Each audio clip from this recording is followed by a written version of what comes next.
Chapter 1 ની શરૂઆત કરીએ આપણે, બરાબર. તો એન્જિનિયરિંગ ડ્રોઈંગના સાધનો, એન્જિનિયરિંગ ડ્રોઈંગ, બરાબર. એસ્ટિમેટ વિશે આમાં મોસ્ટ ઓફ જોવાનું છે આપણે, તો થોડું બેઝિક ડિટેલ જોઈ કે એન્જિનિયરિંગ પ્રવૃત્તિમાં સંકળાયેલા બધા જ માણસોની એન્જિનિયરિંગ ડ્રોઈંગ એ ભાષા છે. જો વાત કરીએ કે એન્જિનિયરિંગ ફિલ્ડમાં આપણી લેંગ્વેજ કહીએ તો ડ્રોઈંગ, બરાબર. ઇજનેરની પ્રવૃત્તિને લગતી બધી જ કામકાજ આ ભાષાના આધારે થાય. વિચારોની આપ-લે પણ આ ભાષા દ્વારા જ થાય. એન્જિનિયરિંગ ડ્રોઈંગ બનાવવા નીચેના સાધનનો ઉપયોગ થાય. જો આ વિચારોની આપ-લે પણ ગ્રાફિકલ મેથડ એ બધી ટાઈપની મેથડ વપરાય. અત્યારે કહેવાય ને કે બોલીને એવું બધું ફોટો આપણે એન્વાયરમેન્ટને ડિસ્ટર્બ કરવો એના કરતાં સિમ્પલ ડ્રોઈંગના આધારે એવા કહેવાય ને જોવા જાય તો ગ્રાફ છે, એના આધારે સિમ્બોલ એ કેટલા પ્રકારના આગળ તમે ભણશો ઇન્ડસ્ટ્રીયલ મેનેજમેન્ટ ને એવા સબ્જેક્ટમાં ત્યારે સિમ્પલ આવશે. ડ્રોઈંગ દ્વારા સિમ્પલી આપણે સમજી શકાય અને ઓથર પર્સન પણ ઇઝીલી સમજી શકે, એમાં કાંઈ હોય નહીં બાકી છોકરાઓ. તો વેલકમ. તો આપણે હવે આગળ વધી કે ચેપ્ટર નંબર 1 એન્જિનિયરિંગ ડ્રોઈંગના સાધનો, બરાબર. તો બેઝિક એન્જિનિયરિંગ પ્રવૃત્તિમાં સંકળાયેલા બધા જ માણસોની એન્જિનિયરિંગ ડ્રોઈંગ એ ભાષા, જો આપણે આગળ વાત કરી પ્રમાણે કે આપણે એન્જિનિયરિંગની ભાષા લેંગ્વેજ કહીએ કે ડ્રોઈંગ એ ઇજનેરની પ્રવૃત્તિને લગતા એટલે કામકાજ લગતી બધું જ કામ આ ભાષાને આધારે થાય. ડ્રોઈંગ એક એવી ભાષા છે, બરાબર, કે ડ્રોઈંગ દ્વારા સિમ્પલી કોઈ પણ મેથડ, ગ્રાફ છે, કેટલું વર્ક થયું, કંપનીમાં મોસ્ટ ઓફ ડ્રોઈંગના આધારે બધું વર્ક થતું હોય છે. વિચારોની આપ-લે પણ આ જ ભાષા દ્વારા કરી શકાય. એન્જિનિયરિંગ ડ્રોઈંગ બનાવવા નીચેના સાધનનો ઉપયોગ થાય. કે અત્યારે આપણે યુઝ શું કરવાનું છે કે આપણે જે મિકેનિકલમાં ફર્સ્ટ સેમની અંદર એન્જિનિયરિંગ ડ્રોઈંગ સબ્જેક્ટ છે એની અંદર ડ્રોઈંગ બનાવી આપણે કરવા છે કે પછી પ્રોજેક્શન, આઇસોમેટ્રિક કે કોઈ પણ છે કે એમાં સાધન ઉપયોગ કયા કયા થાય એનું લિસ્ટ, બરાબર. આ ક્વેશ્ચન એટલો ઇમ્પોર્ટન્ટ છે અને જીટીયુમાં પણ પહેલા જ ક્વેશ્ચનની અંદર આનો ક્વેશ્ચન હોય. ઘણા લોકો મિડ આપી છે તો આ ક્વેશ્ચન ઘણો આડો આવ્યો હોય છે, બરાબર. તો આઈએમપી ક્વેશ્ચન છે ડ્રોઈંગના સાધનો અને વ્યવસ્થિત મસ્ત તૈયાર કરી નાખવાનો, 20 જેવી લિસ્ટ બને ટોટલ નેમ. તો પહેલાં આપણે ડ્રોઈંગ બોર્ડ, ટી સ્ક્વેર, નાનું ડ્રાફ્ટર, સમાંતર સીધી ધાર અને સેટ સ્ક્વેર 45 ડિગ્રી વાળો, બરાબર. તો જો આગળ વધીએ આપણે તો બીજા છઠ્ઠું કયું આવશે કે સેટ સ્ક્વેર 30 અને 60 વાળું, કંપાસ બોક્સ આવશે, સ્કેલ, કોણ માપક, ફ્રેન્ચ કર્વ, 3 ટાઈપના ફ્રેન્ચ કર્વ આવે, નોખી ટાઈપના. તમે યુઝ કર્યું, તમને આઈડિયા આવ્યો હોય છે. પ્રોપોર્શનલ ડિવાઇઝનર, સર્કલ માસ્ટર એટલે કે નાના સર્કલ હોય આપણે ઇઝીલી પરિકર કે આપણે યુઝ ના કરવો પડે કંપાસનો અને ડાયરેક્ટ ઇઝીલી થઈ જાય. એ ટેમ્પલેટ તૈયાર મળે માર્કેટમાં. ડ્રોઈંગ કાગળ, પુશ પેન્સિલ અને પેન્સિલનો સેટ, પેન્સિલ, શાર્પનર, કાચ, paper block, tape, drawing pin, clip, eraser અને ઇસિંગ સીલ, બરાબર. હાથ રૂમાલ અથવા રબર અને વોટરપ્રૂફ કાળી શાહી. તો આટલા આપણા એન્જિનિયરિંગ ડ્રોઈંગના સાધન હતા કે આ ઘણીવાર મોસ્ટ ઓફ લિસ્ટ એન્જિનિયરિંગ ડ્રોઈંગના સાધનની લિસ્ટ તૈયાર કરો, બરાબર. યાદી બનાવો. એમાં પહેલો જ પ્રશ્ન બોર્ડની એક્ઝામમાં અથવા મિડમાં પણ પૂછાય. ને આઈએમપી ક્વેશ્ચન છે, તમને આ તો ખબર હોવી જ જોઈએ, બરાબર. તો વ્યવસ્થિત નામ યાદ રાખી લેવાના. યાદ ના રહીએ તો વ્યવસ્થિત મસ્ત એકવાર લખો અને પછી યાદ રાખો. તો આપણે હવે 1 બાય 1 કહેવાય ને કે ડીપમાં થોડુંક સાધન વિશે ડિસ્કશન કરી. કદાચ એકાદ વાર એવો ક્વેશ્ચન પૂછાઈ જાય કે ડ્રોઈંગ બોર્ડ વિશે પણ થોડુંક લખો તો આપણે એટલીસ્ટ ખબર હોય ને માપ સાઇઝને તો વાંધો ના આવે. તો જો ડ્રોઈંગ બોર્ડની વાત કરીએ તો ડ્રોઈંગ બોર્ડ સિઝન કરેલા સફેદ પાઇનના લાકડામાંથી બનાવવામાં આવે.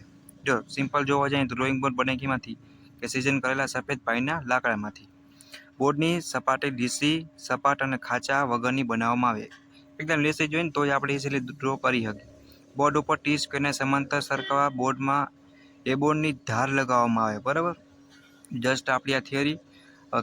કેટલા સાઇઝના ડ્રોઈંગ બોર્ડ આવે તો પહેલાં જો B0, B1, B2, B3, B4 total 4 સાઇઝના માર્કેટમાં બોર્ડ આપણે યુઝ થાય. માપ જોવા જાય તો 1500 ગુણ્યા 1000, 1000 ગુણ્યા 700, 700 ગુણ્યા 500, 500 ગુણ્યા 350 અને 350 ગુણ્યા 250. આ સાઇઝ ઘણીવાર પૂછે જીટીયુમાં. નામ પણ અલગ અલગ આપ્યા, બરાબર. જો આપણે જોવા જઈએ તો antiquarian, double elephant, imperial, half imperial, quarter imperial, બરાબર. મોસ્ટ ઓફ આનો સાઇઝ અને કેટલા માપના માર્કેટના બોર્ડ મળે. ડ્રોઈંગ બોર્ડ એટલે હું તમે જે સીટ રાખી જેના પર ડ્રો કરો અને ડ્રોઈંગ બોર્ડ કહેવાય. ટૂંકમાં પેપર પાટીએ જેવું, સિમ્પલ તમને સાદી લેંગ્વેજમાં કહું તો. જો અહીંયા એની ફિગર પર તમને બતાવું તો તમને આઈડિયો આવશે. હવે બીજા નંબરનું સાધન ટી સ્ક્વેર. ટી સ્ક્વેર કઠણ લાકડા, પ્લાસ્ટિક કે એકેલિક મટીરિયલમાંથી બનાવવામાં આવે. બ્લેડ અને હેડની બંનેની કાર્યકારી ધારો એકબીજાને કાટખૂણે હોય. બ્લેડની કાર્યકારી ધારને બેવલ કરેલી હોય છે. ટી સ્ક્વેરને બોર્ડની ધાર ઉપર સરકાવી હોરિઝોન્ટલ સમાંતર રેખાઓ દોરી શકાય. બરાબર. સેટ સ્ક્વેરને જોડનો ટી સ્ક્વેર સાથે ઉપયોગ કરી. જો સિમ્પલ આનો ઉપયોગ ક્યાં થાય? બરાબર, આપણે જોવા જઈએ તમને 15નો 0, 35, 45ના કે 165 કે 180ના ખૂણા સહેલાઈથી દોરી શકાય. સેટ સ્ક્વેર પારદર્શક પ્લાસ્ટિક એકેલિક મટીરિયલમાંથી બનાવવામાં આવે. બરાબર. આ એની ફિગર છે કે સેટ સ્ક્વેર કેવો હોય. સિમ્પલ આનો ઉપયોગ પૂછે તો તમારે કહેવાનું કે સહેલાઈથી ખૂણા દોરી શકાય. 30નો હોય કે 15નો, 45નો, 0નો, કોઈ પણ એમ. જો આ સેટ સ્ક્વેરનો એપ્લિકેશનના ફોર્મમાં જોવા જાય તો યુઝ આપ્યો. આના મદદથી તમે કોઈ પણ ખૂણો ઇઝીલી ડ્રો કરી શકો. બરાબર.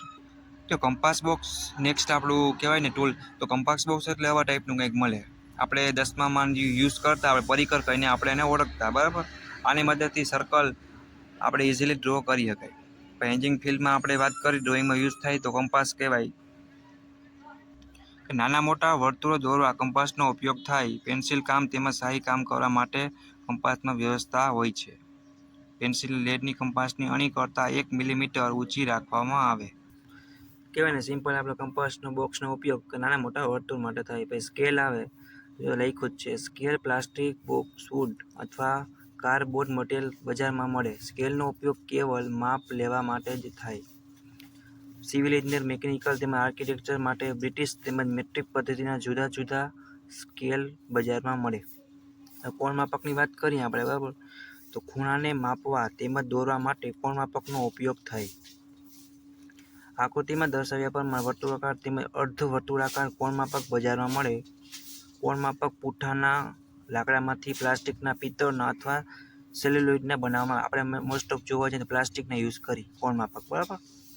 કે કોણને માપવા એટલે એનો સિમ્પલ યુઝ કરવામાં આવે.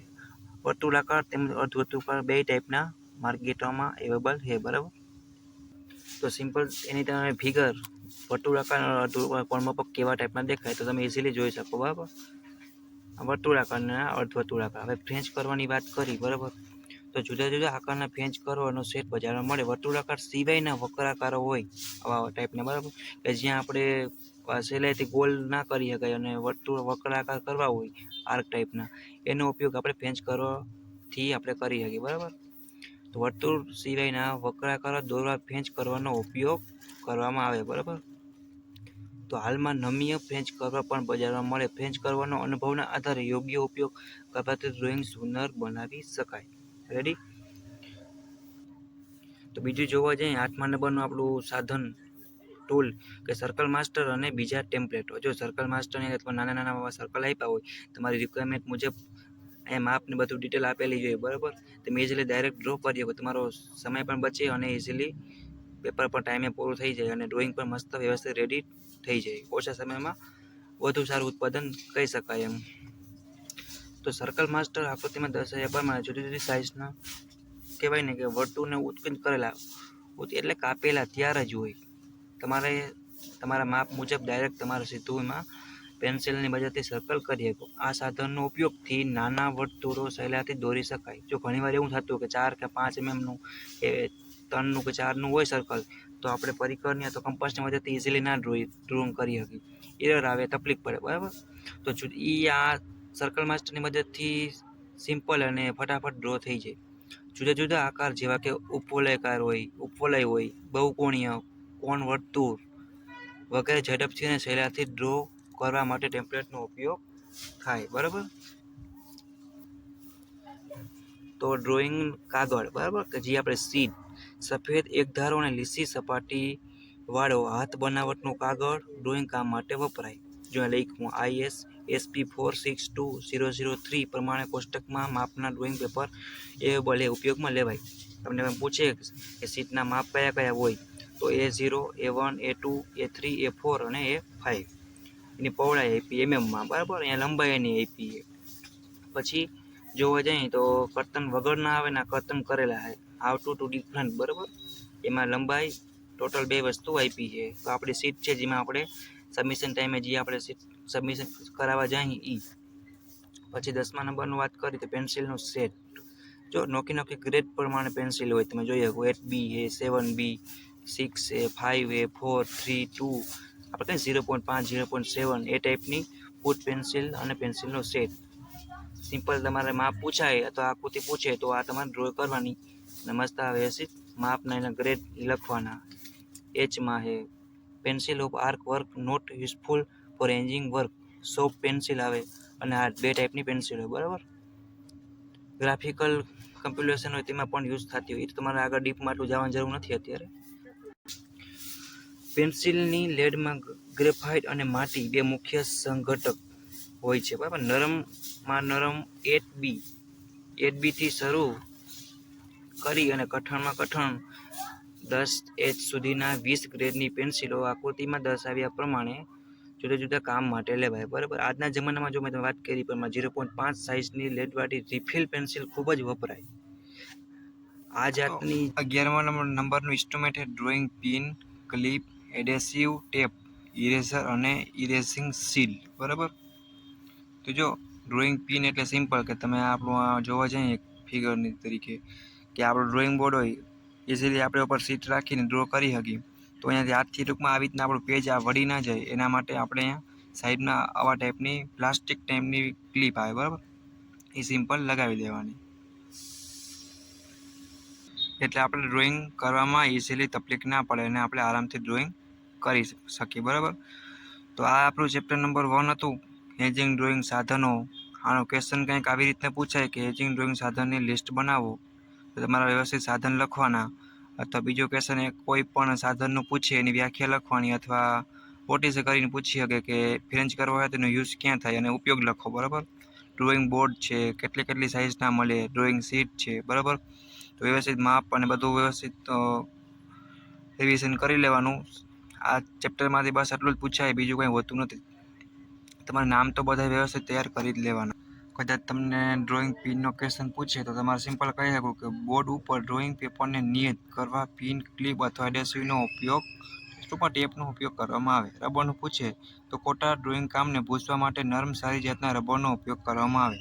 આવી રીતના કોઈ પણ એક જ ઇન્સ્ટ્રુમેન્ટનું સાધનનું પૂછે તો તમારે 4 થી 5 લાઇનમાં ઇઝીલી લખવાનું, બરાબર. બાકી ડીપમાં એટલું હોતું નથી, લિસ્ટ બનાવવાની હોય. પૂછે ડીપમાં સવિસ્તર તો જ તમારે લખવાનું, બાકી લિસ્ટ ટાઈપનો જ ક્વેશ્ચન હોય છે અને આઈએમપી છે અને ફરજિયાત હોય જ છે, બરાબર. તો બસ આ ચેપ્ટરમાં આટલું હતું ખાલી આપણે. તો 2 માર્કનું આપણું ચેપ્ટર છે, બરાબર. આમાંથી 2 માર્કનો ક્વેશ્ચન પૂછાય એ આ જ હોય છે, ડ્રોઈંગના સાધનો. સાધનનો કહેવાય ને, જો તમે તમારી સામે રાખ્યું તો ટોટલમાં સાધન આપણે આવી જાય, બરાબર. તો સિમ્પલ તમે એકવાર રીડ કરી વ્યવસ્થિત લખી નાખશો એટલે તમને ઇઝીલી યાદ રહી જાય. બાકી આ ચેપ્ટરમાંથી કાંઈ એટલું હોતું નથી, સિમ્પલ અને નાનકડું એવું 2 માર્કનું છે. તો નેક્સ્ટ હવે આપણે ચેપ્ટર નંબર 2 તરફ આગળ વધશું, એનો વિડીયો પણ પ્લેલિસ્ટમાં અપલોડ કરશે. Thank you, bye bye.